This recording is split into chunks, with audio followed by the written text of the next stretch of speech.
Halfway home at Gov Fuller Field, it's a brand new ball game. Chatham's got a 5-1 lead over Falmouth, where we've seen some controversy down the third base line back in that marathon of a top of the fifth inning. But it's back-to-back games for the Commodores where 5-run innings have plagued them, and this is the exact same score it was before the bottom of the fifth last night at Hyannis before the game was called after 5 full due to fog. Charlie Foster back out to the mound for the Anglers to face 9-1-2 of the Commodores lineup. Newstrom, Carl Schmidt, and Adrian Lopez. That's deja vu again for the Commodores. You mentioned that 5-1 loss at Hyannis yesterday. In that one, the bottom of the third, Harbrock's plate 5 at McKeon Park, and now in the top of the fifth, it's the Anglers repaying it by giving the Commodores 5 runs there for this 5-1 margin. And that's just concentrated hitting for Commodores pitchers that struggled to get out of innings. That's what we saw there between the Porco and Badesco pairing last half inning. Well, Newster comes up to lead off the bottom of the fifth inning, and it's interesting. It was very similar. We talked about it was 12 up, 12 down before that marathon of an inning here. Today, his first pitch to Newstrom's outside. Yesterday, it was 6 up, 6 down. Actually, 8 up, 8 down before all 5 runs came with 2 outs in that bottom third. It was the bottom third at McKeon Park. Now at Gov Fuller Field, a 1-0 count for Newstrom. And a breaking ball at his knees. First strike one. Newstrom still looking for his first official at bat of the day. He walked in the third inning. Actually got stranded on base. Falmouth put a couple on after an Adrian Lopez single as well. You want to talk about more deja vu. 5-1 in the same exact spot. 5 runs all coming in one inning for the opponent. And the 1 run being a solo home run from Ken Schmidt. Hey, the how same about thing that? last night as it was today. It's a Groundhog Day here at Gov Fuller Field. It must be. And both of those Ken Schmidt home runs came in the 4th inning. That's ball up. That feels like that solo home run was such a long time ago, but it literally was last inning at the bottom of the 4th. The bottom 4th inning took a decent amount of time as well. Solo home run and a walk. Then Charlie Foster really settled in. Got a ground out, strikeout, and pop up to end the bottom of the 4th inning.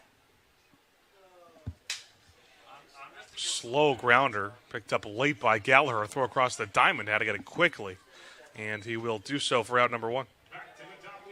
Broken bat piece of contact for Newstrom. Thought that one might have actually had a chance of going over the head of Jake Hanley. Then you forgot that the Indiana first baseman's 6'6". Yes, he's one of the biggest first basemen in the Big Ten. Used that on the basketball court like we talked about earlier.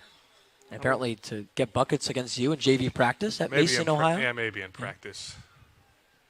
I didn't see a whole lot of playing time in real games.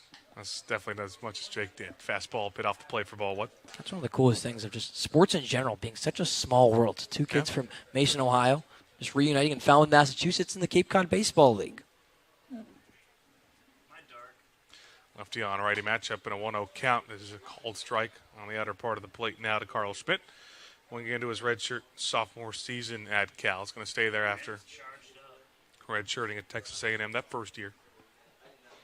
Will be his 2nd year at Berkeley in the upcoming fall. Watches the 1-1 go low. Someone who, kind of like the 2-hitter for Chatham today, Chase Gallagher. Carl Schmidt, someone who just played better as the lights got brighter. Had a 3-run home run against a very good Wake Forest team in the ACC tournament this past year.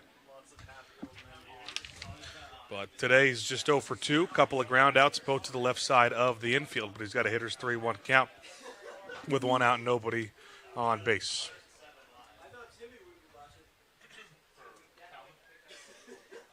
Change up below the knees for ball 4. 5-pitch walk to Carl Schmidt. And Commodores have their first base runner at the bottom of the 5th.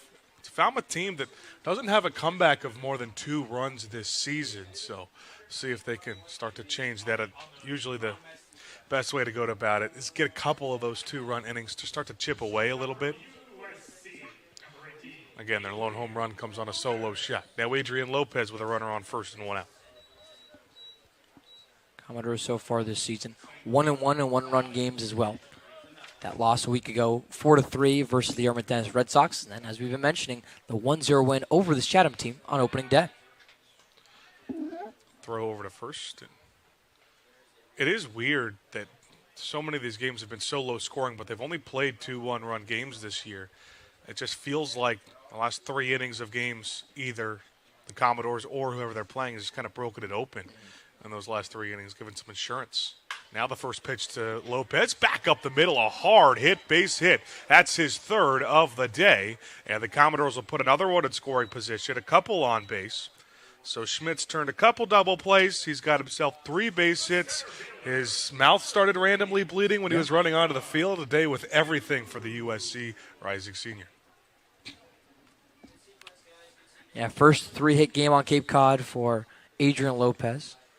I mentioned the USC shortstop who pieced together really nice. Again, a 332 average in his first year at USC. That was over 100 points higher than his freshman year at Long Beach State. Now in game number 7, that first 3-hit game is out of the way.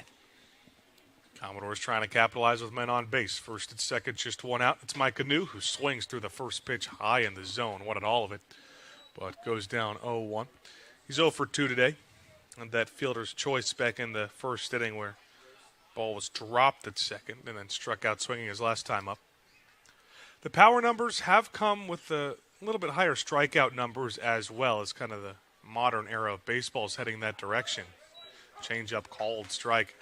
Leaner part now 0-2. Foster, the second pitcher for Chatham that comes from Mississippi State today. It's their 3rd total. And Foster is someone who only had 7 appearances in his freshman year, but was really good in them. A 1.59 ERA. Did have 1 decision. It was a loss. 0-2 throwaway pitches inside. Faced some pretty good teams, too. SEC opponents. Late in the year, Texas, Missouri, and A&M.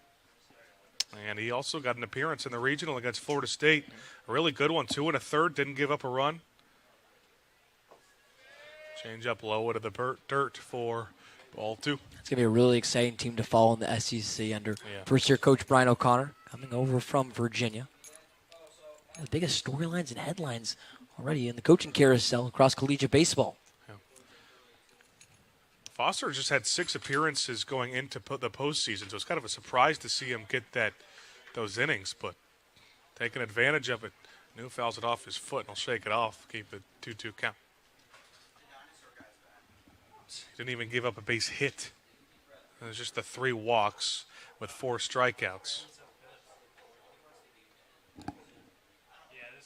And 17 total Ks this spring.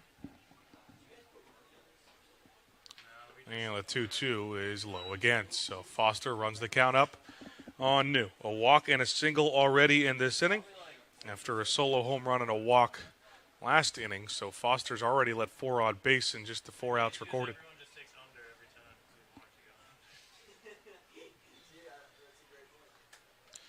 And lefty fires the payoff home, and New hits it sky high, foul territory. The catcher Fralick going back towards the netting. That's going to be out of reach, out of play. And Mike Adu is quietly putting together a pretty good at-bat. And he loudly had a very great start to this Cape League season, a 250 average for New. Remember, still tied for first on Cape Cod with 3 home runs that he had in 3 consecutive games. That's now been over a week, though, in those games against Orleans, Brewster, and Orleans, respectively. This would be a great time to have one and make this a 1-run game. Got a couple runners on, and the 8th pitch of the AB. Sitting to a similar spot this time down the third baseline. Gallagher going towards the Chatham dugout, and again out of play near the inflatable dinosaur. He's just everywhere today behind that third base dugout. Hard to miss him. You see him right there on our first base shot from Boone Gross, our videographer. It's going to be a pretty hot day in the inflatable too. I guess it is getting cooler, but it was 80 degrees at first pitch. It has to be hot in there regardless. Yeah. We're in the end of June, beginning of July. Yeah. Our third member of the crew, Andrew Delapiana, spoke to Mike Anu in that pregame interview before the game.